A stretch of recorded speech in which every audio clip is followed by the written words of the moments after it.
What's next?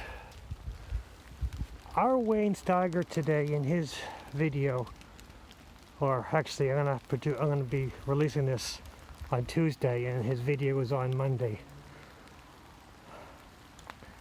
But R Wayne Steiger discussed what is evil, and it's been something that's been going on in my head for a while. What is evil? And I've come to the conclusion that evil is the lack of compassion. And I hope I can do this in a very succinct and clear way, because I've been rolling around this in my head. And also, these are my ideas and they're not steadfast. These are a process where I think about this stuff and I bring it up and I talk about it in video for me to like establish guide stones in my life. And my videos are just out there so that others, if they have similar thoughts or contradictory thoughts, just so I could bring up a dialogue if it just happens to be that way. On the other hand, I still have these guide stones in my life so that I can look back at them and review them at my own leisure, or whenever they come up in my head that I want to look at them. Excuse me. So, I believe we live in two different states, and I thought it was fear and love. And I thought that fear and love were two different sides of the same scale. And later I realized that, they live on independent. Like fear is on one, you have more or less fear. You have more or less love. But then it comes down to, I don't think love is the right word. Because love can be defined as compassionate love, it can be universal love, it can be unconditional love, it can be intimacy, it can be lust. Love doesn't have a good, firm example of the scale that I'm thinking of. But compassion does. Compassion is the perfect side of love. You can be compassionate about so much in your life. And the more compassionate you are, the compassionate you are, the better you will be in dealing with these things in life. Because no matter how much compassion or how compassionate you are, you can still possess the fear.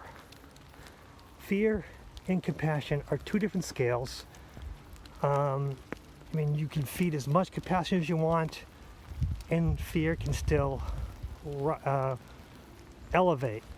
They're independent of each other. So you can't dissipate fear using compassion. But it's kind of like the more compassionate you are, the more compassion you express, it's like you have a guardian with you or an associate with you. You see things in a clearer light. So even though you might have the fear, it's much easier to control when you're in a compassionate mindset. So although the fear is not dissolved as much, it is dealt with in a much better way. Again, this is just my mindset. R Wayne Steiger had brought up about the horrible things that happened during World War II, and how, unfortunately, as time goes on, history is rewritten. It's just how things are.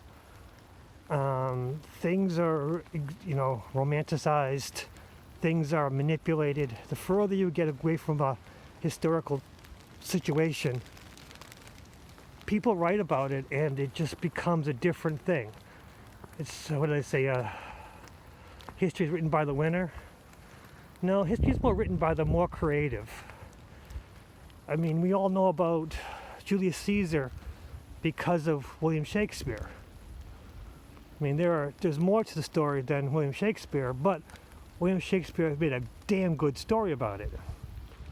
When it comes to World War II, what we know about it is what we can find about in historical information. And as long as the historical information is cited and used, we're better off.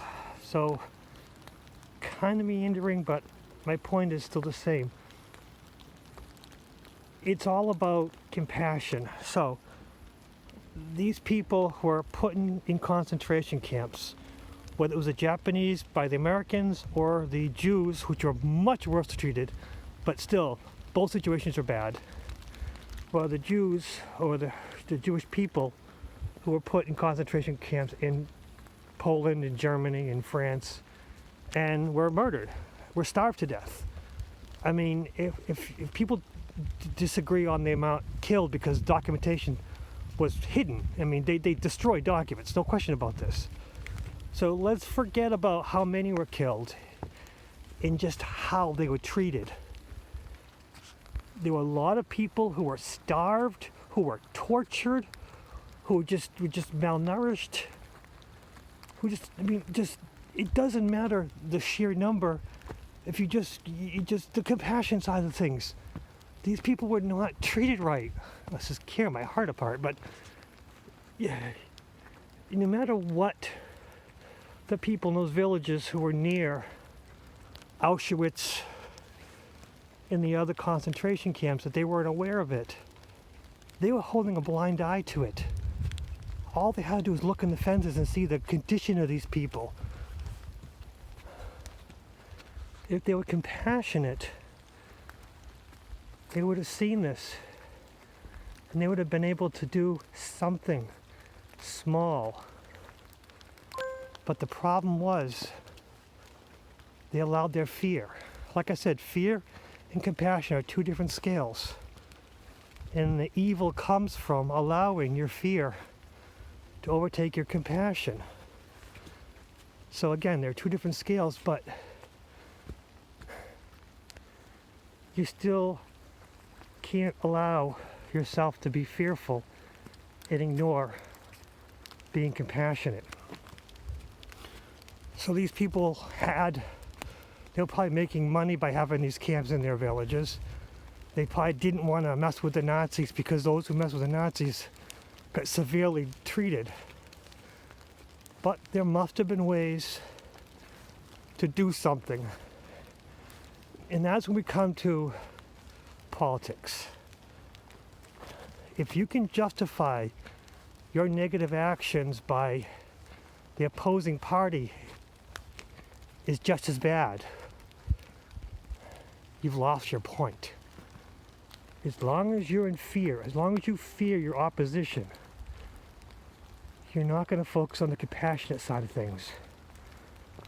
Doing the right thing is always right. Doing the wrong thing is always wrong. Doing the right thing for the wrong reasons is wrong. We kind of hide things from ourselves because of our fear. We don't want to know the whole truth. But that's where evil gets in. If you hide the truth from yourself, if you ignore all the facts, you're doing evil. If you're compassionate and doing the right thing for everyone and looking at the whole scene and kind of putting yourself out there, being judged a crazy person, allowing friends and family to make fun of you and look down upon you, well, that's the challenge. You don't have to be out in the middle of things. You don't have to make yourself a spectacle. But you do have to look and do the right thing and avoid doing the wrong thing. We have to be more compassionate and be less fearful. The fear of having others look down upon us is strong, but it's not that important. Being compassionate to those around you, no matter what their belief system is important. And R Wayne Steiger, he hits on a lot of subjects that I don't quite agree with him, but he does bring me to challenge my beliefs. And as long as we don't have to agree on everything we do, or everyone we listen to, or everyone we talk to, but if we compassionately listen to what everyone says, and don't need to accept it, we just need to listen compassionately, fully, with both ears, with an open mind, and with our eyes wide, forget about our beliefs, forget about our perception, and just simply listen to what others say, even if they're way out there and in no agreement with what you have to say. But as long as you have an open conversation and not an argument. Arguments ruin us.